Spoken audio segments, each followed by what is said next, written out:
Hello வணக்கம், இது உங்கள் சிவி ஜோன். சொல்லாமல் எப்படி இருக்கீங்க? இப்போ பார்த்தீங்கன்னா சம்பவம், அதாவது நேற்று நைட்டு பார்த்தீங்கன்னா நள்ளிரவில் வந்துட்டு அஜுஜு என்ன அக்கப்போர் பண்ணுறாங்க இந்த திவ்யா. அதுவும் சமயம் பார்த்து ஒரு சில பேர் அடிப்பாங்க பார்த்தீங்கன்னா, அந்த வேலையை பண்ணுறாங்க. விஜய் பார்வதி பாவம் நொந்து போயிட்டாங்க. ஏன்னா காலையிலேருந்து நின்று அந்த கிச்சனை வந்து அவ்வளோ விஷயங்கள் பண்ணி கடைசியில் இவங்களுக்கு எதிராக வந்து ஒரு போராட்டத்தை வேற வந்துட்டு வியானா வந்து விக்கல் சிக்கரம் கூட ஸ்டார்ட் பண்ணி கடைசியில் அவங்க மன்னிப்பு கேட்க வச்சு கேட்கல, இவங்களே வந்து சொல்லிட்டாங்க. மன்னிப்புலாம் கேட்கங்களே சொல்லலை, முன்னாடியே வந்துட்டு ஆஜராயிட்டாங்க. என்னை மன்னிச்சிருங்க, நான் தான் வந்து தப்பாக பண்ணிட்டேன் அப்படின்ட்டு. அதுக்கப்புறம் அவங்களுடைய பால் நான் கொடுக்குறேன்னு சொன்னாலும் அதில் ஒரு 7:30 வந்துட்டு கனி கூட்டி அதுக்கப்புறம் எல்லாத்தையும் முடித்து கடைசியில் விளையாட போனாலும் வெளியே போனால் அங்கேயும் அவங்கள வந்து வச்சு செஞ்சு அதுக்கப்புறம் இப்போ பார்த்தீங்கன்னா கானா வினோத் அதுக்கப்புறம் வந்து திவ்யா அவங்க உள்ளே தூங்கிட்டு இருக்காங்க. அவங்கள வந்து அந்த ஸ்டூடெண்ட்ஸ் தூங்குகிற இடத்துக்கு கூட்டு போகணும் வாங்கன்னு சொல்கிறாங்க, வரமாட்றாங்க. கரெக்டாக சமயம் பார்த்து உள்ளே வந்து பிரின்ஸிபல்லாம் தூங்கிட்டு இருக்கார். யார்? பிரஜனும் தமிழ் மேடமும். நாங்கள் தூங்கவும் வேண்டாமான்னு கேட்குறாங்க. வா, இவர் சொல்லல, அதையும் சொல்ல மாட்டாரு. வாமா போகலாமா அப்படின்னா திவ்யா அப்போ தான் ஆரம்பிக்கிறாங்க. என்னன்னு, நான் உன்னை 2-3 வாட்டி நோட் பண்ணேன் இந்த வாரம் முழுக்க. நீ என்னை வந்து வெறுக்கிற, நான் வந்து உன்னை வந்துட்டு ஒரு இதுவாக நினச்சிட்ருக்கேன். நீ எல்லாம் வந்து இன்றைக்கி சமைச்சப்போ நான் எவ்வளோ பெருமையாக சொன்னேன் தெரியுமா? என்ன சார் அமித் சார் அப்படின்றாங்க. அமித்களை வந்துட்டு பெருமையாக சொன்னீங்க, ரைட்டு. அமித் வர்றதுக்கு முன்னாடி விஜய் பார்வதி கழுவி ஊற்றி சிரிச்சிட்டு இருக்கீங்களா? அதெல்லாம் அதை அவங்க பார்க்கலல்ல. ஓ, அவங்க பார்க்கலாம், நீங்கள் பண்ணுறதெல்லாம் கரெக்டு. இப்படி ஏமாத்துறீங்களே, உங்களுக்கு ஒரு மாதிரி இல்லையாமா அப்படி கேட்டால் அது எனக்கு பிரச்சனை இல்லை அப்படின்றாங்க. அதுக்கப்புறம் என்ன பண்ணுறாங்க, அவங்க வந்துட்டு ஒரு 3-4 வாட்டி கூப்பிட்டாங்களாம். வியானா வந்து தண்ணிக்குள்ளே விழும்போது இவங்க பதறி போனாங்களா, அப்போது இவங்க கவனிக்கலையாம். அதுக்கப்புறம் பார்வதி அப்படின்னு சொன்னோன்னே வந்து இருங்க கேட்குதுங்க அப்படின்னாங்களாம். அதை பிடிச்சிட்டாங்க. இப்படி பண்ணலாம் பண்ணும்போது இவங்க உட்காந்து செல்லம் தங்கம் புரிஞ்சுக்கம்மா, என்னை சுற்றி நிறைய பிரச்சனை வந்துச்சுமா, இன்றைக்கி ஃபுல்லாக நான் என்னென்ன பண்ண முடியுமோ தெரியாமல் வந்துட்டு மண்டே பிச்சுட்டு இருக்குமோ நீ கூப்பிட்ருக்க, அது என் காதில் விழலை, அதனால தான் நான் அந்த மாதிரி சொல்லியிருப்பேன், நம்ம மற்றபடி நான் எதுவுமே சொல்லன்றாங்க. இல்லை நீ வந்து வேணும்ட்டு தான் பண்ணுறேன், நான் பார்த்துட்டேன் அப்படின்னு சொல்லிட்டு பிரச்சனை இழுத்துகிட்டே இருக்காங்க. இன்னையா தூங்க வேண்டாமா? அந்த பொண்ணு நீங்கள் தூங்கினதுக்கப்புறமா பாத்திரத்தை விட வழக்கிட்டு அதுக்கப்புறம் தூங்கி காலையில் இவங்களுக்கு முன்னாடியே வந்து சாப்பாடு வர செய்யணும். என்னையா நடக்குது அப்படின்ற மாதிரி இருந்துச்சு.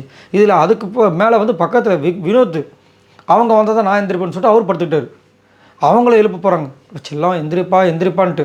இதில் வேறு வந்து தமிழ் அம்மா அங்கே இருக்கிறாங்க பாருங்கள், கனி, ஐயோ விஷக்கனி, அங்கே இருந்துட்டு ஆமாம் இருந்தாலும் நீங்கள் வந்து இப்படி பண்ணிடக்கூடாது விஜய் பார்வதி, அவங்க பாவம்மா, என்னன்னு தெரியாமல் இவங்க பாவம் ஏற்றி விடுறது.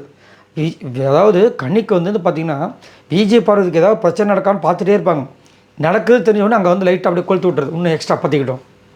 என்னத்தான் சொல்ல, அதனால தான் ஓட்டே இல்லாமல் வந்துட்டு லாஸ்ட்டில் இருக்காங்க. பட் இருந்தாலும் இந்த வாரம் போக மாட்டாங்கன்ற மாதிரி இருக்குது.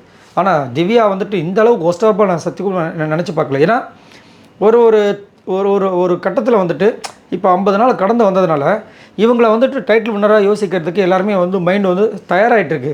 ஆனால் இவங்க பண்ணுற விஷயங்கள் பார்க்கும்போது இவங்கள போய் நினச்சிட்டோமே அப்படின்ற மாதிரி வந்து ஒரு சில விஷயங்கள் பண்ணும்போது கஷ்டமாக இருக்குது. ஏன்னா அந்த ஒரு டைட்டிலுக்கு ஒரு விஷயம் இருக்கணும், ஒரு நேர்மை இருக்கணும், அடுத்தவங்களுக்கு பழி வாங்குகிற உணர்வு இருக்கக்கூடாது. இப்போ ஆரி அவர்களை பாருங்கள், பழி வாங்குகிற உணர்வு இருந்துச்சு, நேர்மையாக இருப்பாப்புல, எல்லோரும் சூப்பராக வந்து எதிர்பார்ப்பில். அதே மாதிரி அர்ச்சனா எல்லாருமே பாருங்களேன், அந்த வாங்கினவங்கள அசீம் எல்லாமே பாருங்கள், அவங்களுடைய வேலையில் கரெக்டாக இருப்பாங்க, அடுத்தவங்களை வந்து ஓவராக பண்ண மாட்டாங்க. இவங்கள வேணால் மற்றவங்க கலாச்சிருப்பாங்க. ஆனால் இங்கே பார்த்தீங்கன்னா அப்படியே நேர்க்குமாராக இருக்கும். அதனால தான் நிறைய பேர் வந்துட்டு இன்னுமே வந்து இந்த திவ்யா இந்த சாண்ட்ராவெலாம் வந்து வச்சு செஞ்சிட்ருக்காங்க. ஸோ திவ்யா பண்ணது எனக்கு உண்மையிலே வந்துட்டு ரொம்ப டோட்டல் அன்ஃபேராக இருந்துச்சு. ஏன்னா கடைசி நேரத்தில் அந்த பொண்ணு கொஞ்சமாவது யோசிச்சு பார்க்கணும். ஏன்னா சமையல் தெரியாத பொண்ணு வேறு, அதை இவ்வளோ தூரம் பண்ணியிருக்கேன், அதை அப்ரிஷியேட் பண்ணணும். அதை விட்டுட்டு அதுவும் வந்துட்டு போனால் இந்த பக்கம் போனால் கன்னி வெடி, அந்த பக்கம் போனால் கண்ணா வெடியா, கன்னி கண்ணான்றேன், அது மாதிரி இஷ்டத்துக்கு புதுசாக வெடியை வைக்கிறாங்க.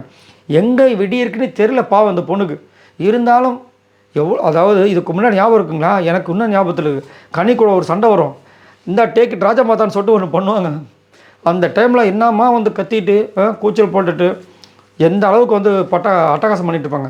இப்போ அதெல்லாம் டோட்டலாக மாறி கிட்டத்தட்ட ஒரு 4 வாரமாக பார்த்தீங்கன்னா டாஸ்க்குக்கு உண்மையை என்ன பெஸ்ட்டாக பண்ண முடியுமோ அதை பண்ணிகிட்ருக்காங்க. ஸோ அதை வந்து கொஞ்சமாவது புரிஞ்சுக்கணும். புரிஞ்சுக்கிறவங்க தான் சூப்பரான ஒரு கண்டஸ்டண்ட்டாக வருவாங்க. பட் இவங்ககிட்ட அந்த இது சுத்தமாகவே இல்லை. இதையும் ஒரு சில பேர் பார்வதிக்கு எப்படி ஒரு லெஃப்ட் ரைட் கொடுத்தாங்க பார்த்தீங்களா, அப்படியா இதுக்கு பேர் லெஃப்ட் ரைட்டா, ஐயோ ஆண்டவா. சரி, இதை பற்றி உங்களோட கருத்துக்களை சொல்லுங்கள்.